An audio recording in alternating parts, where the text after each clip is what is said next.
Who's that guy with all the gray in his beard? How are you? Good. Fun to be back. Got a lot of changed faces. I think there's 5 or 6 guys kind of left on that team.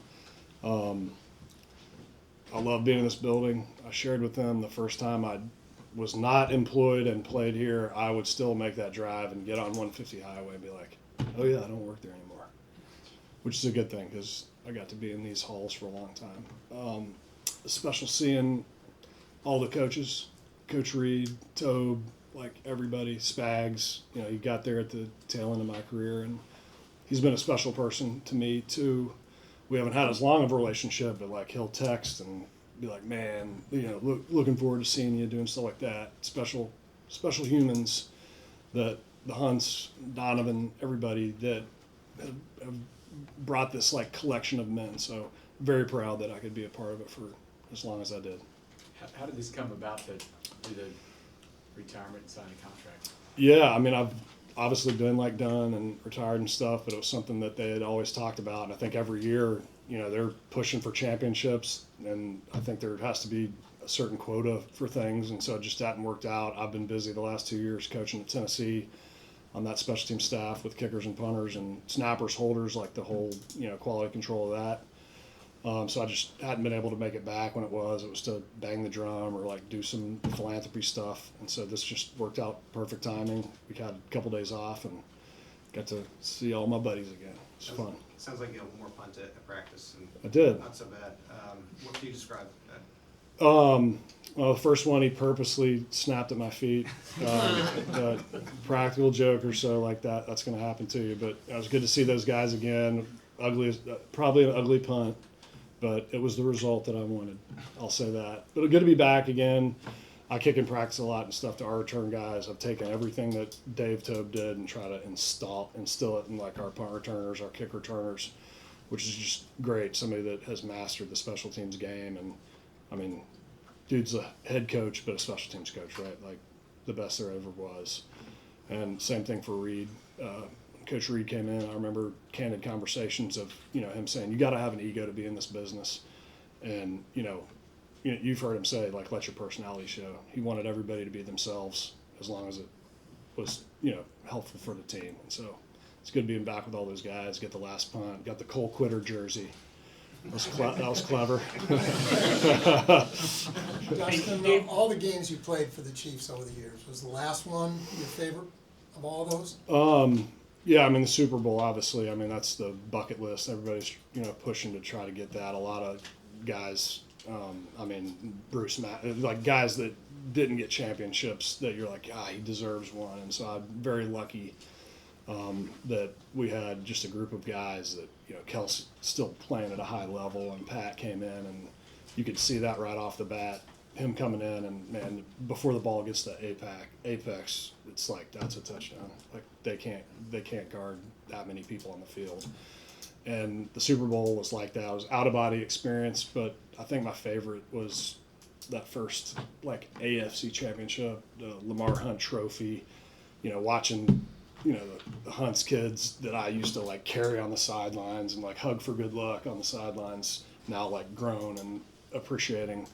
There's a lot of guys in this room right here I'm looking at that saw some crazy football here. And, man, from, 13 on, it's been a whole different script. So it's so fun to watch it play out. I mean, people are saying, like, it's scripted. You did this. Like, no, they're just really freaking good. So the AFC Championship game was just the pinnacle, the most emotional. Because it's like, sorry, probably the first time where you like actually look out. You're not like so engaged in like, don't look at the fans, concentrate on your job, give the defense a long field, keep the field goal kicker employed, like all those things. And then you look up in the stands and everybody's just, it's like a religious experience. What about those years before Andy got here? There were 8 or 10 of them for you before this coaching staff got here. I mean, did you feel like, hey, that kind of thing, that you never get a chance to experience that? I mean, there were some pretty, you don't need me to remind you, some pretty bad years. Sure, yeah. And I mean, I had buddies that I played with in college who were like, get out of Kansas City. You got to go somewhere and win. And you're like, I'm punting a lot. That's good for me.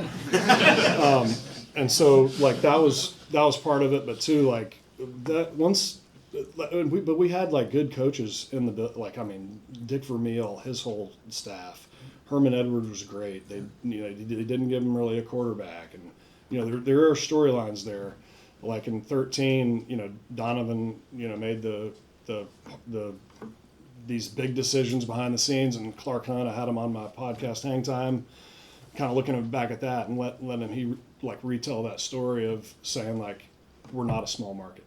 And so they've refused to buy into that business and made this. And you can see in the city, I mean, we were just talking about this, you got rooftop bars and people out and doing stuff, building new highways. Like, I mean, this place is exploding. And I think it's centered around some of the decisions that the Hunt family made in that, early January of 2013. You left out a couple of the head coaches. Not on purpose or anything like that. Just double check. Dave was in here telling us how many kickers you held for and head coaches. I just wanted to double check the math. So you must have gone over it with him. So 9 kickers. Yeah, I think it was like 9 coaches, 5 GMs, 5 head coaches, like just a lot of people that came and go. But obviously these guys have been, other than plugging a couple guys here like Spags, and now there's several new coaches that I'll walk in and I'm like, man, we got new guys again, and all new faces except for 6, on the player side of things. And holding was for me a great distraction of a very stressful position, because a punter is you have a punter or you have a weapon. And if you're not a weapon, you don't stay in this league for very long. And so I really wanted to focus on giving my defense a really long field. I watched film and saw defensive guys leave the sidelines, pointing back up for the good field position. And it was like, gives you that drive. Dustin, having seen so many eras of this, what did it mean to you to be a part of the fact you won the first playoff game in 15, you brought that Lamar Hunt trophy in to get to the pinnacle of the Super Bowl from where you were in 05? Yeah. In Houston, they did not fling those towels for very long. They were like this, and then 6 seconds later, Niles in the end zone, and it was just like, all right, we're rolling. It was, I think back of a picture I have on my phone of I'm shirt off, we're barely, out of the showers, and Mitch is like hugging me and Derek Johnson, and we're like, it's happening here, something is brewing. And so you could kind of see it. It was, somebody coming from a 4-12 Philly, they come in and they win the first 9 games. City's on fire. Everybody's going to work happy, leaving work happy. You know how the city is. It is revolved around, these 2 parking lots a lot of the time. And so, yeah, just special to be a part of that, and so glad that, I remember Rick Burkholder saying, like, if he wins this, Andy, maybe he's done. I don't know. And I remember after that game, like, once you feel that, it's like, he's never going to give this up. They're going to have to drag him out of here. I'm sure Tammy's waiting for that day. Dustin, do you feel like because of coming to that pinnacle that you appreciate all the hard times all the more, that it's all the way you would have wanted it to be after all, despite some painful times? Yeah, absolutely. I mean, there's guys that played really good ball for Andy that didn't get a Super Bowl, like Jamal, Derek, Tamba. I mean, the list goes on, and all those guys are very deserving and kind of built this program and what I would call like the standard of what Andy and all them brought, the expectations. I think of 2015 going over London, we're 1-5, and we're like, what are we going to do? Nobody's even going to be flying their flags in London on this game. And Andy didn't panic. He said, we're going to win. We got to win all the way. We got to win out here, and we did. And I remember just in his voice and the way he carries himself, and all the coaches and the players that had been there through those hard times, that definitely kept us on track to keep kind of that push. And then once you get, once in a generational players in your building like Pat, and everybody talks about him, but like, he's a leader on, off the field, raising a beautiful family, doing everything the right way. So when you got guys that are selfless like that, that's what all the success is. And is it all the sweeter for you for having had the struggle too? I mean, Absolutely. Yeah. Yeah, I mean, to the point where I always loved coming to work. I always loved it, but you know, you have drama in the building. There ain't no drama in this building, like you know that. And it's fun to, even though I'm not a part of it anymore, I still get welcome back. Love that. The guys are still the same. They have not changed since he was sitting in another table at a pregame meal and everybody was around Alex Smith. All those guys are solid dudes, and that's why they're having this success. And you've been here long enough, a lot of us have, that this building wasn't here when you Yeah. started. I mean, it's just everything has kind of changed around here and gotten bigger and better, I guess. That's a Hunt family thing as well as the voters in Jackson County that paid for some of this stuff. But just what was it like? You guys drive down here yourselves and have your little practices and all that stuff. It's Oh, yeah. a little bit different, isn't it? Oh yeah, I mean, I remember being in meetings here and then driving your car down to practice and then driving back up to eat, and raccoons would walk down that little tunnel down there cereal would be all over the place. Billy, a strength coach, would be cooking Fridays, ribs, and I'm like, what is going on here? And then, 2009, they started making I don't know when those renovations started. I think it was about 2009. And you're like, man, this is becoming like an SEC type school. And you already have SEC fans here, like they're crazy. Never seen grills blow up any other parking lot in the world except for here. And, just to see the growth around this place and for people in the public to be able to come in here, get treated like in the facility like that. I mean, the Chiefs have always been huge in the community, but like that was preached by Dick, Vermeil, Carl Peterson, the Hunts. Like in your contract, you're doing 5 things and you'll end up doing 50. So I want you to see that, you'll do more. And it's just the people of this town, but love seeing the growth. They're doing like a player thing. I wish I could have been a part of that.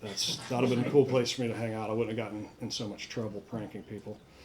But yeah, it's fun watching to see like what we dealt with. The first time I sat in the locker room down here, we were doubled up, and I put my clothes on the back of a pop-up chair, and Willie Rofe sat on it, and everything was just soaking wet. I had to like get a whole new everything was got like my khaki shorts were like part stone, part like black. I don't know. It was like just like wet, and now it's like, it's state of the art. So totally Did you changed. send Willie the bill? Huh? Did you send Willie the bill for some new clothes? No, he did it once in New York too. He sat on my suit, and I had to wear a jumpsuit home. It was like, they do those like, hey, O-line, get over here, whiteboard. So they pull all the chairs, and my suit was draped on the thing. I didn't even have, visit lockers back then were back then, God, wasn't that long ago. But like they pull the chairs over, and he just sits down, stuff like that, gets up. So I get after the game, and I'm like, that suit was brown. Now it's like a really dark brown from total sweating it out. So, Dustin, if you could pinpoint one thing when Andy Reid got here to change the culture, what would it be? I just think he just did. I mean, they had cleaned house. I think just on the business side, he broke down the literally physical wall of the business and football and said, "We are all a family. We're all in this together." He made everybody realize that like we have to do this together. If you don't do this, he's got to do it, and it makes it easy if everybody's working together. The physical walls is what I think we felt here prior to Andy Reid and all of these guys getting here into town. And here it's just the big family. Maybe cliche, but he had a standard of when you come here to work, we want you to enjoy coming here. We want you to make the most money as you can. We're not holding back on that. We're going to push the pedal to the metal, and we're going for championships. If you don't want to do that, you don't need to be here. Last two, Matt and You mentioned the pranks. Do you have any favorites that you pulled over the years? Camera-friendly version of that was, and how a lot of that came about is me and Christia were having like kids every 19 to 22 months, super tired, and I would be, the only time I really got to sleep well would be like on the road. And the bed checks at 11. Is it still 11? yeah. It's so dumb. And so like I would fall asleep at 9 because I'm exhausted from all week. Like I'll do the dream feed and all that stuff. And so I'd be like, do not knock on my door. I'm not going to be leaving. As soon as the meeting's over, we watch the highlight film, I'm going to bed. Well, they'd come and like, Colquitt! So I just, and they'd open the door and make sure you're physically there. And so I would just be naked. And I stopped getting checked because it was like, it wasn't anything personal, or some of it was just then the guys were like, hey, you got to get this guy. Then it became a whole thing. It was more of I wanted sleep finally. And so guys would come in and I'd be like, if you come in, you know what you're getting into. That was his question, so thank you, Dustin. Okay. Thanks, guys. Congratulations. Appreciate it. Congratulations. Congratulations.